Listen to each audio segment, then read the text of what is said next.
Dahil kakabalik ko lang na bored agad ako at naisipan kong mag-invite sa mga followers ko ng ride sa malapit lang sa Manila. Pero hindi nila alam na ganito ang magiging ride namin. Hindi ko rin alam kaya kahit ako nabudol dito. 12 lang ang nag-guess at sa Dariitan isa lang naman ang ride namin. Pero hindi ito typical na dinadaanan ng mga siklista dahil back-road ang dadaanan namin na may unlimited river crossing at off-road ang daan. Pero nandito rin ang adventure. Kaya naman tara! Let's bike and water! Minute ko na sila sa meeting place at alas 5, nag-start na kaming pumadyak sa Marilake. So ito pala yung big C na tinatawag nila.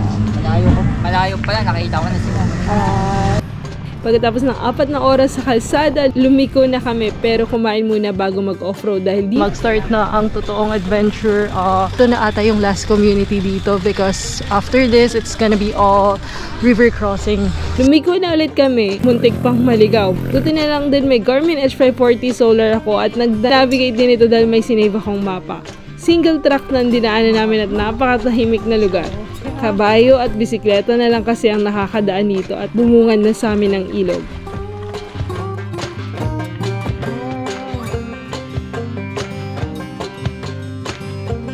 Ano ba talaga yung daan?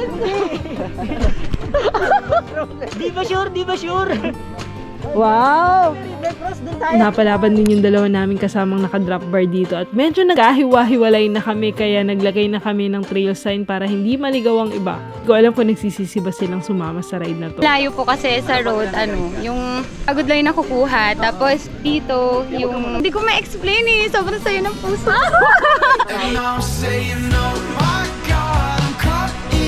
Touchdown Leban. So after like remote trail, there's now a community here. And hindi masyadong mahirap yung trail. Hindi rin masyadong uphill. I think tomorrow it's gonna be more hard.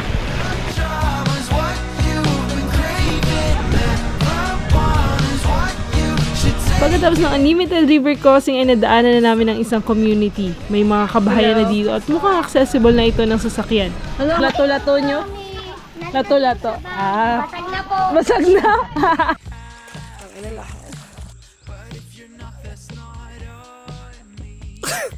Habang inaantay yung iba naming kasamahan ay nagtampisaw muna kami sa ilog dito. At nadaanan din namin ang abandonadong Laiban Dock. Nandito tayo ngayon sa Laiban Dock. Panahon pa to ni dating Pangulong Ferdinand Marcos. Hindi siya natuloy. Makaka-apekto siya sa Sierra Madre. Ito natin tukloob right now. Uli. Kailangan natin tumawid dito sa ilog. Oh, meron ditong panel. Diyan mapanghilam siya ngayon. Wala na hagdan dito so kailangan natin umakyat. Para tayo na sa Maze Runner.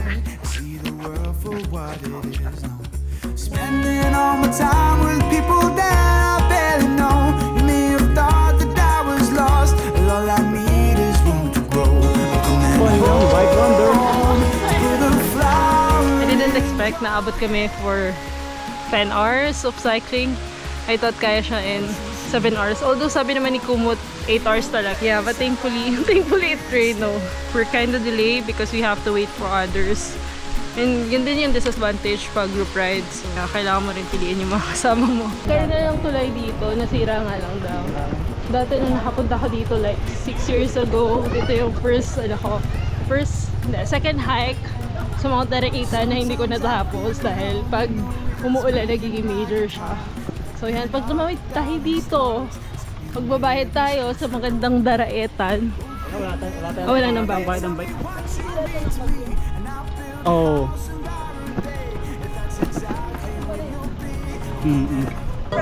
Yan, sobrang pagod na kami, papaluto na lang kami. 2 kilong liempo. Ma'am, check ko lang kung may liempo kasi ano lang yun eh, karne na lang Nag-decide ako magpaluto na lang kami para less hassle. Oh my gosh, after 10 hours of pedaling, we finally arrive here at Nature Escape Camp.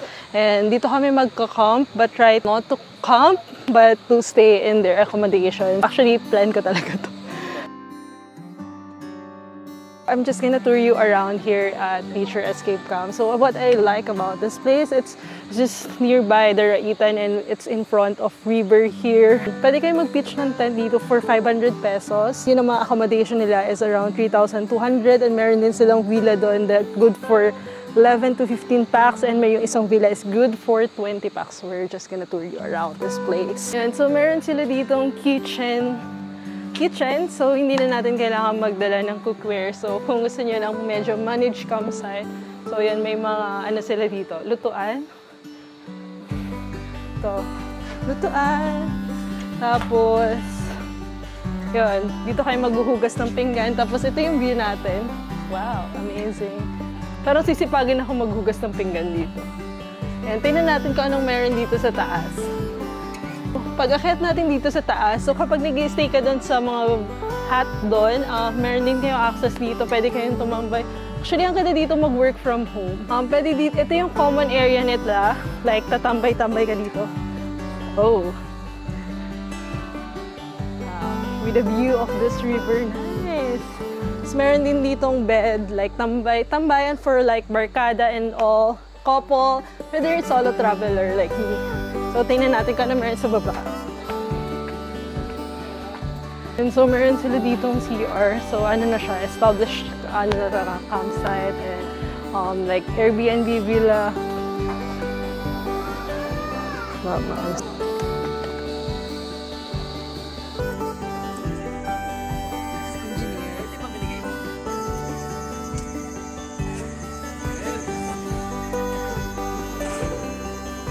Kumain lang muna kami at nagkaroon ng deep conversation. Ganyan talaga pag nakainom. Char! Sabi nga nila, you only have ilang hours of 24 hours every single day. Dapat yung bagay na gusto mong sabihin, gusto mong gawin, lahat kailangan mong gawin. I-overcome mo yung comfort mo, Brad, no? Huwag lang ito, dito sa box dapat. Hanapong, para lumabas sa ganitong box. Sa vlog niya, getting out of your comfort zone. Yeah!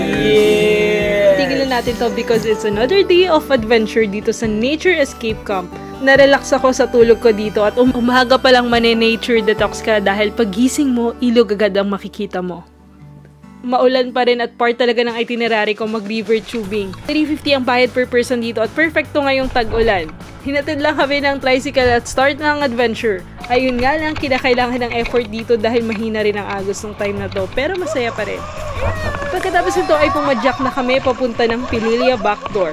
May 11 kilometer lang na ahon dito at narating na namin ang highway. Dito na rin namin nadaanan ng mga windmill at sobrang nakaka-relax ng view dito. When I came over to your house, I dreamt that I was bleeding out and I woke with you inside of my mouth and questions of the why and how. Ulan, init at hangin. Nagsama-sama na sila nung ride na to pero at the end of the day, walang masayang hindi nakakapagod. Ginabi na rin ako pero sulit na sulit naman ang trip na to. Naway nag-enjoy din sila. Kaya ikaw, sasama ka ba kapag ako nag-invite? Kaya make sure i-share nyo to at mag-comment kayo kasi malay mo, ikaw na ang susunod na makasama ko sa next adventure. Marami-rami pa akong rides dito kaya naman see you on my next adventure.